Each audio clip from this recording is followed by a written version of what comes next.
Hey everyone, welcome back to my YouTube channel. In this particular video, we'll be looking into the n-gram based spelling correction in NLP. This is a statistical method used to detect and correct the spelling mistakes in the text automatically. This is not a rule based grammar checking. This is a data driven statistical approach that you need to understand. So I hope you are excited. So without further delay, let's start. First, we'll be understanding what exactly spelling correction means. So, a spelling correction means detecting and correcting the spelling mistakes in a text using NLP techniques. The process in NLP to detect and correct the spelling errors in text. Cool? So, there are two types of spelling errors that we can have. The very first is non word errors. So, these are the word that does not exist in the dictionary. Okay, for example, the word TEH. Clearly, you can see that this is a spelling mistake. TEH is not even a word in the English dictionary. So, it has to be corrected to the word THA because it is the closest, and we can clearly see that someone tried to type the word the but mistakenly typed the word TEH. Second, the word receive. Now, here you can see the word I and E are misplaced. This word doesn't exist in dictionary, but we know that since it doesn't exist, and that is why its corrected form is receive. Okay,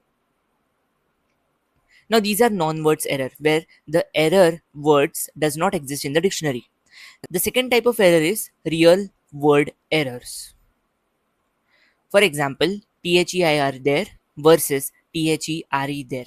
Both of these words are there and both of these exist in the dictionary, but some people might get mistaken. If they want to use this, they will use this. So these are the real word errors. There is another error. There is another example: the word your versus the word you apostrophe r. Both of these words are different, but they exist in the dictionary, right?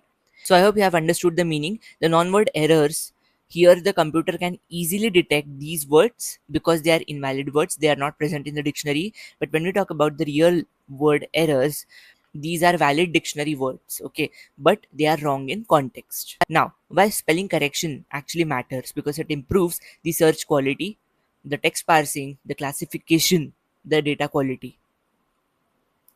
So I hope to some extent the overview of spelling correction is clear to you all, and the different types of spelling errors that we have is also clear to you all. Now, why use n-grams for spelling correction? Now, why to use n-grams for the spelling correction? Because n-grams capture typical patterns in language that helps identify the spelling errors. First is the pattern recognition. Okay, n-grams capture the common letter patterns in the language. For example, in English, the word th is very common, right? But xz is very rare, correct? So this captures the typical character patterns in language. So spelling correction checks pattern frequency. Next is the error detection. Remember, misspelled words produce rare or unusual letter combinations. For example, the correct word could be actress, ACTRESS, but misspelled could be ACRESS, actress. Now, here you can clearly imagine that the word CR is rare. So, this system detects the rare patterns. The third factor is no dictionary is needed in this, right? It uses the frequency patterns, not the full dictionary lookups. Dictionary frequency pattern is how often a particular sequence appears in large text data. Okay, so here we detect the errors by checking the frequency differences of n-grams. So I hope you're understanding this, why to use n-grams for spelling correction. Okay, the key insight is that the frequency differences in n-grams enable detection and suggestions of corrections. So I hope the Y factor is clear to you all. Now let's have a look at the n-gram concept recap. Okay, so we already have seen this n-gram in the previous video, right? So let's just have a quick recap of it. An n-gram is a contiguous sequence of n items from a word or a sentence. So if you have a sentence or a word, you can simply create unigram, bigram, trigram, fourgram, and so on from it. Okay, this is your n-gram. The example word is hello. Okay, now if I write it nicely, it contains 5 characters HELLO. Now, when you talk about creating bigrams where n equals to 2, so it will become HE, right? It will become EL, it will become LL, it will become LO, right? These are the 4 bigrams. If you talk about trigrams, it will be n equals to 3, which is HEL, ELL, LLO. 3 trigrams will get. So, valid words have high frequency engrams. Remember that valid words will always have high frequency engrams, and misspelled words will produce rare or zero frequency engrams. So this is something which you need to understand, and based on this criteria or based on this concept only, we can understand that how the spelling correction works using engram. Now, let's have a look at in detail how the n-gram spelling correction works. Okay, so there are 5 steps that are involved. The very first step is to tokenize the word into character n-grams, bigrams, or trigrams. Okay, so this is the very first step that we need to apply. Whenever you get a sentence or a word, just tokenize the word into character n-grams. Okay, may it be bigram, it can be trigram also. Next, once you create that, look up n-gram frequencies from the language corpus. Okay, that means check how often each n-gram appears in the corpus. Okay, third step is that flag as misspelled if many low frequency or zero n-grams are there. You can simply mark it as error. Fourth step is generate candidates, nearby words with similar n-grams.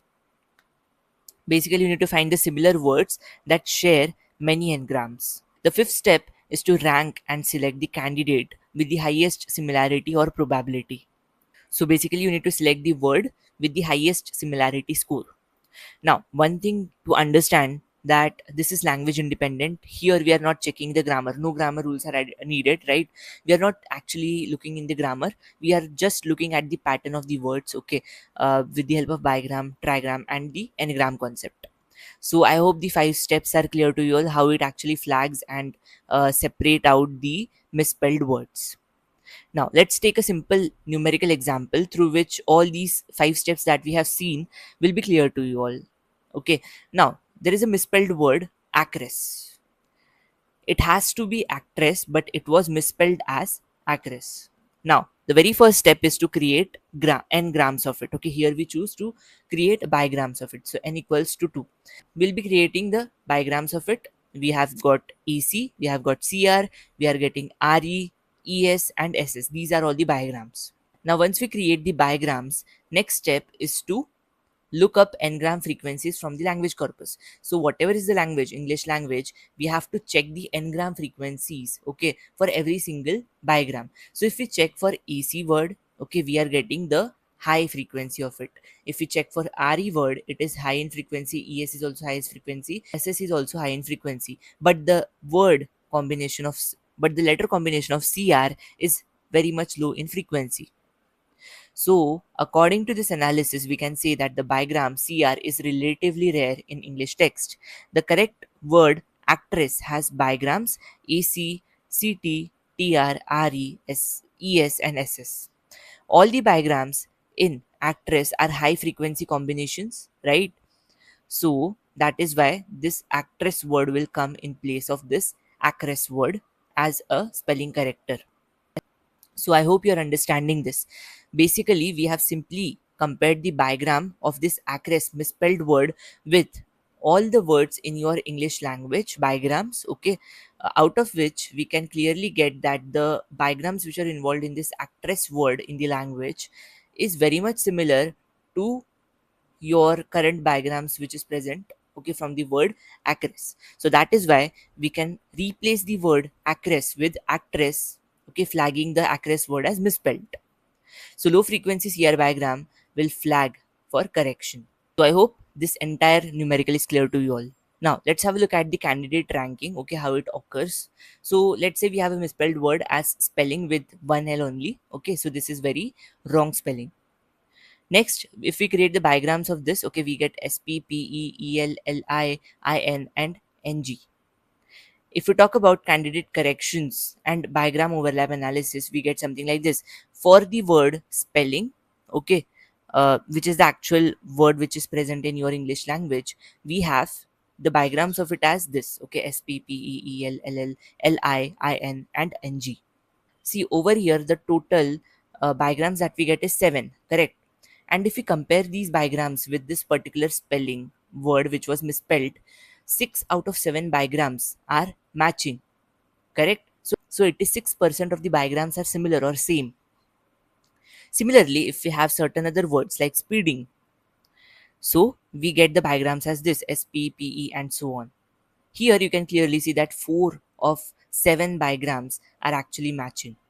So this speeding words is 57% similar to your spelling word. Next, if you talk about the word speaking, here we get these bigrams and only 4 are matching out of 7. So again it is 57.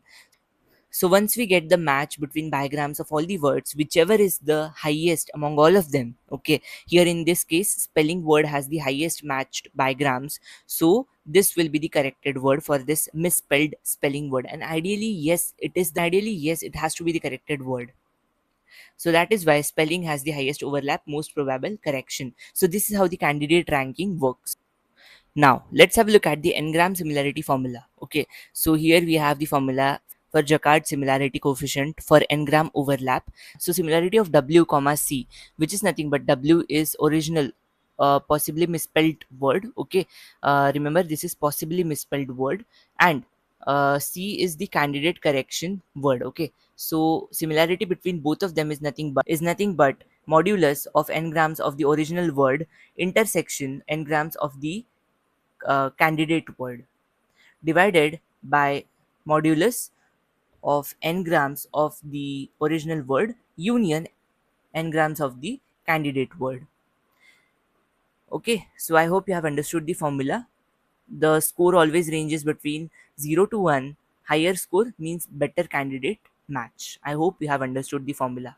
This is the practical spell correction workflow. First, we pre-process the text, we generate the n-grams, we check the frequencies, we generate the candidates, we rank and select according to the formula that we have mentioned. Next, we replace in text. So this is the ideal spell correction workflow, which is widely used, and you can also see it in messaging apps. In pre-processing, you can use tokenization, lower casing, cleaning. Okay, we can use regular expressions also. In n-gram generation, we extract the character n-gram, bigram, trigram, whatever. In frequency check, we compare against corpus. Okay, like for example, Google n-grams are available. Next, in candidate generation, we find the words with similar n-grams. Next, in ranking, we use overlap or probability scores, as we already have seen in an example. Next, we replace it. In replacement, what we do is we substitute the corrected word in the text. Okay, wherever the misspelled word was there, we correct it. So I hope the entire workflow is clear. Now let's have a look at the strengths and limitations of it. So if you talk about the strengths, it doesn't require large dictionaries. It works for non-word misspellings.